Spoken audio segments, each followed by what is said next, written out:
ವಿಶೇಷ ಸುದ್ದಿಗಾಗಿ ಕಲ್ಕಿ 24x7 ಕನ್ನಡ ನ್ಯೂಸ್ ಚಾನೆಲ್.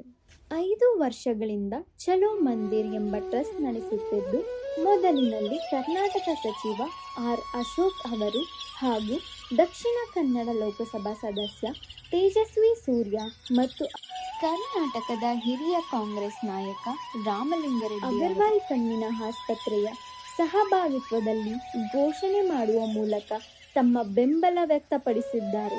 ಆದರೆ ಇತ್ತೀಚೆಗೆ ಅಂದರೆ 8ನೇ ತಾರೀಕು ಜುಲೈ 2026 ಬೆಳಗ್ಗೆ 9 ಗಂಟೆಯ ವೇಳೆಗೆ ಶಾಸಕ ರವಿ ಸುಬ್ರಹ್ಮಣ್ಯ ಅವರ ಅಧಿಕೃತ ಚಲೋ ಮಂದಿರ್ ವೆಬ್ಸೈಟ್ ಅನ್ನು ಲೋಕಾರ್ಪಣೆ ಮಾಡಿ ಭಕ್ತರು ಹಾಗೂ ಸಾರ್ವಜನಿಕ ಸೇವೆಗಳು, ದೇಣಿಗೆ ಹಾಗೂ ಧಾರ್ಮಿಕ ಕಾರ್ಯಗಳ ಮಾಹಿತಿಯನ್ನು ಡಿಜಿಟಲ್ ವೆಬ್ಸೈಟ್ನ ಮೂಲಕ ಸುಲಭವಾಗಿ ಪಡೆಯುವುದಾಗಿ ತಿಳಿಸಿದ ಸಂದರ್ಭ ಹಾಗೂ ಚಲೋ ಮಂದಿರ್ನ ಮೂಲ ಉದ್ದೇಶ ನಮ್ಮ ಸನಾತನ ಹಿಂದೂ ಧರ್ಮದ ಧಾರ್ಮಿಕತೆ ಹಾಗೂ ಸನಾತನ ಹಿಂದೂ ದೇವಾಲಯದ ಸಂರಕ್ಷಣೆ ಮತ್ತು ಪರಿಸರ ರಕ್ಷಣೆ ಮತ್ತು ಸಮಾಜ ಸೇವೆ ಕಾರ್ಯಕ್ರಮಗಳನ್ನು ನಡೆಸುವುದು, ಸಾರ್ವಜನಿಕರಲ್ಲಿ ಸಾಮಾಜಿಕ ಹಾಗೂ ಧಾರ್ಮಿಕತೆ ಅರಿವು ಮೂಡಿಸುವುದು ಧ್ಯೇಯ ಉದ್ದೇಶಗಳು ಆಗಿರುತ್ತದೆ.